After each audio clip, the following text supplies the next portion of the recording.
Welcome back, folks.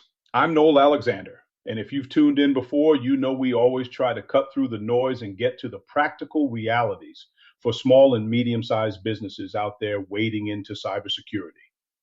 So, today I want to talk about something I call the hidden world inside your company, your digital assets. I mean, it's wild, right? Every business has way more stuff than they remember. Laptops, phones, printers, those SaaS subscriptions everyone's forgotten about, weird IoT gadgets, even the smart coffee machine. That's all part of it. Think about it. If risk management and governance are like your steering wheel, then asset management, that's your map. And let me tell you, you can't steer safely if you don't even know what's on the road with you. I've seen this firsthand. I was helping this manufacturer and they swore up and down they had exactly 200 endpoints on the network. Turns out, after just a single network discovery scan, they actually had 300. Extra Wi-Fi printers, bored employees' laptops, even a couple of smart TVs. And get this, some had never seen a security patch in their life. It's like one of those oh wow moments, but not in the good way. And here's a little embarrassing story for you. A while back at my own house, I caught a random smart plug on my Wi-Fi. At home. I mean, it's my job. And even I sometimes have no clue how these things sneak in.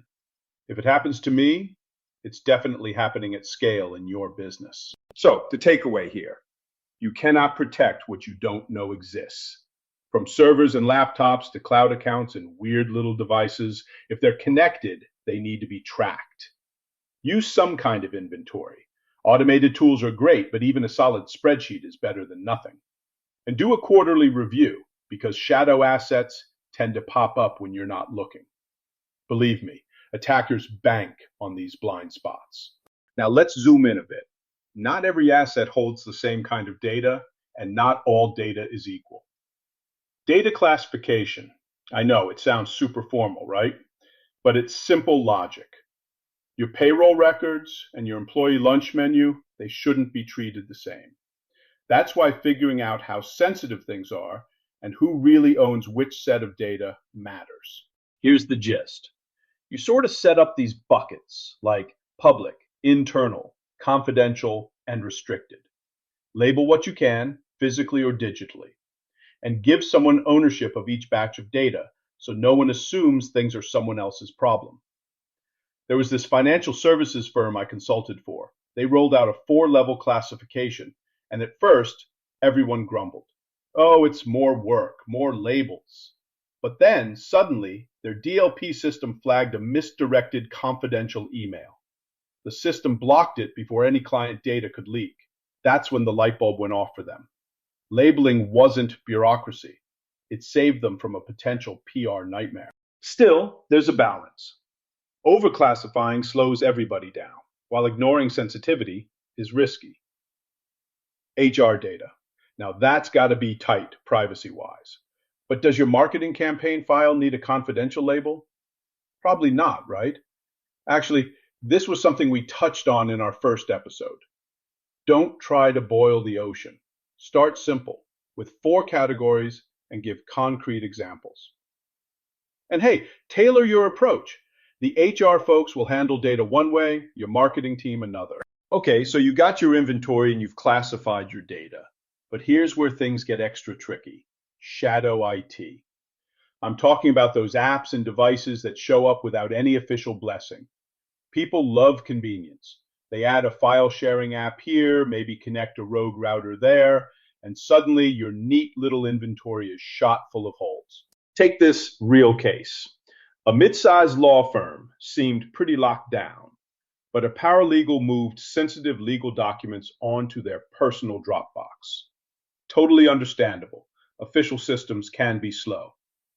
But that Dropbox synced to an unsecured home PC, which got hit by malware. Now, because of one shadow move, confidential files were out in the wild. The solution ended up being simple. Offer everyone a secure, user-friendly file sharing platform. They cut these shadow incidents by 70%. If people ignore your official tools, it's often because there's a usability problem, not just a security one. And let's not forget about asset lifecycle, from onboarding new gear to saying goodbye to old hardware. I'll never forget touring a state university. There were stacks of decommissioned servers just collecting dust, with actual student data still on the drives. Secure procurement, regular patching, and serious disposal routines. That's how you keep from letting old assets become a security time bomb. If you don't wipe those hard drives or delete those cloud accounts, someday someone is going to find them. Maintain a cradle-to-grave record for every asset, so when someone leaves, their data access leaves with them. So, quick question to folks listening. Could you name every single device and system your company uses right now? If not, where would you even start? That's not to make you sweat, but to help you see exactly where your map might have blanks. Consider basic inventory tools and keep tuning the process up. Shadow IT will always be a temptation, but communication and the right tools make all the difference. All right, that's all for this round. Asset management might sound boring, but honestly, it's the backbone of your real security strategy. If you can see it, you can defend it. Next episode, we'll dig even deeper into the practical side of securing your digital environment. Lastly, my book, A Simple Guide to Cybersecurity for Small and Medium-Sized Businesses, is available on Amazon. Or for a complimentary copy, send an email request with your name, phone number, and company name to noelga@bastmanagementcorp.com. Thanks for listening. Keep your map updated, and I'll catch you next time.